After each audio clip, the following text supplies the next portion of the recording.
Hello friends, ધમુસ kitchen and blog પર તમારું સ્વાગત છે. મિત્રો, આજે આપણે તડકે સૂકવવાની કે ઓવનમાં શેકવાની ઝંઝટ વગર માત્ર 5 જ મિનિટમાં લીલી મેથીમાંથી કસૂરી મેથી બનાવીશું. માત્ર 2 થી 3 જરૂરી ટિપ્સને ફોલો કરી તમે પણ ઘરે બજાર જેવી જ ક્રિસ્પી કસૂરી મેથી બનાવી શકો છો. અત્યારે બજારમાં મેથી સાવ સસ્તી છે, તો સસ્તી મેથી ખરીદી એમાંથી કસૂરી મેથી બનાવી ને તમે આખું વર્ષ સ્ટોર કરીને રાખી શકાય છે. તો ચાલો ઝડપથી બનાવવાની રીત જોઈ લઈએ. તો એના માટે એકદમ સરસ ફ્રેશ હોય એવી લીલી મેથી લઈશું. મેથીના પાન થોડા મોટા હોય એ રીતની મેથી આપણે પસંદ કરવાની છે. આ મેથીમાંથી માત્ર પાનને આપણે ચૂંટી લેવાના છે, આ રીતે, જેમાં ડાળખીનો ભાગ બિલકુલ ન આવે અને માત્ર પાન જ આવે એ રીતે આપણે ચૂંટી લઈએ. બિલકુલ ડાખલા ન આવે એ રીતે આપણે પાનને ચૂંટી લીધા છે. અને જો ક્યાંય પણ ડાખલા વધી ગયા હોય તો આપણે આ સમયે તોડી લેવાના અને માત્ર પાન જ ઉપયોગમાં લેવાના છે.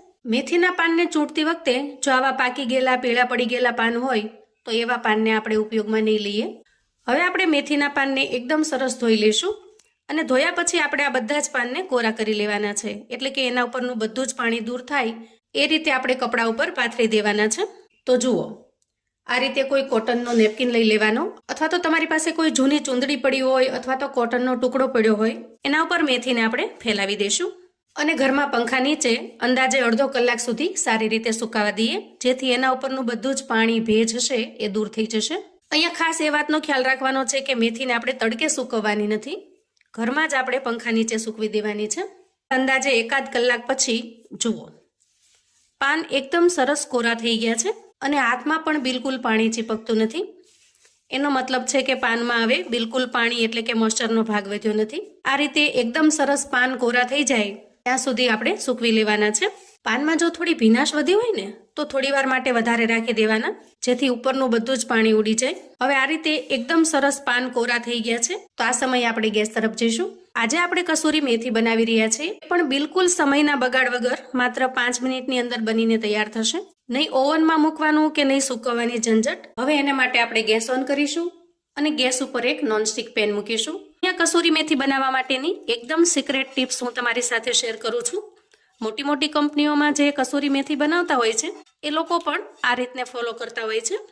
જુઓ, આ રીતે એક નોનસ્ટિક પેન લઈ અને બ્રશની મદદથી આપણે થોડું અમથું તેલ ચારે બાજુ ગ્રીસ કરી લેવાનું છે, જેથી તળિયું છે એ થોડું મોઇસ્ચરવાળું થઈ જાય. અને ખાસ કરીને નોનસ્ટિક પેનનો જ ઉપયોગ કરીશું, કેમ કે બીજા વાસણની અંદર તળિયા ઉપર મેથી ચોંટી જશે. ગેસની ફ્લેમને આપણે અહીંયા એકદમ ધીમી રાખવાની છે. પેન થોડું અમથું ગરમ થાય એટલે આપણે તૈયાર કરેલી મેથીમાંથી થોડી મેથી ઉમેરીશું.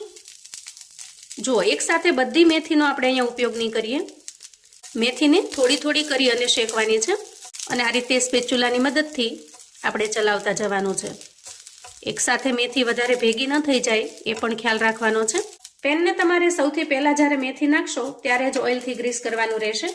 પછી એ પેનની અંદર આરામથી બધી જ મેથી સરસ રીતે શેકાઈ જશે. જુઓ, અહીંયા ધીરે ધીરે મેથી છે એની અંદરનો ભેજ દૂર થઈ રહ્યો છે. અંદાજે 1-8 મિનિટમાં જ મેથી ખૂબ સરસ રીતે શેકાઈ જાય છે અને એકદમ સરસ ક્રિસ્પી અને ક્રન્ચી થઈ જાય છે.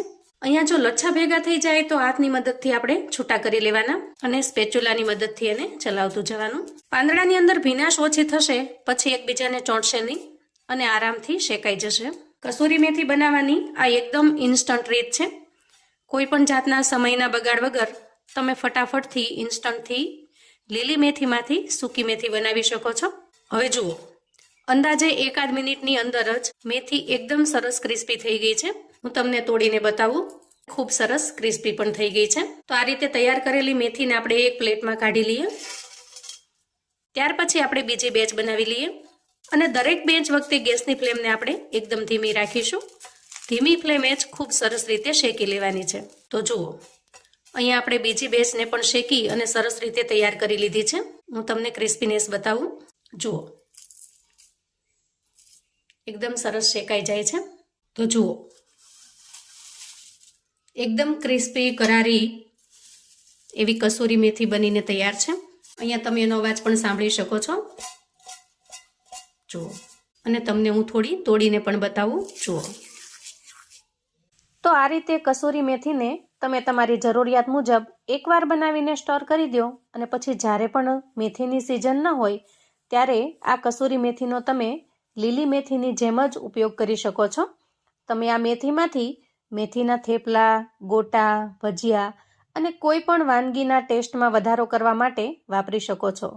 તો મિત્રો, આવું અવનવું જાણવા માટે અને મને સપોર્ટ કરવા માટે ચેનલ પર જો તમે નવા છો તો પ્લીઝ ચેનલને સબસ્ક્રાઈબ કરો.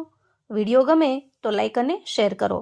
તમારા સગા સંબંધી મિત્રોને પણ આપણી આજની ઇન્સ્ટન્ટ કસૂરી મેથીની રેસિપી ચોક્કસથી મોકલી આપજો, જેથી એ લોકો પણ બનાવીને તૈયાર કરી શકે અને ઉપયોગમાં લઈ શકે.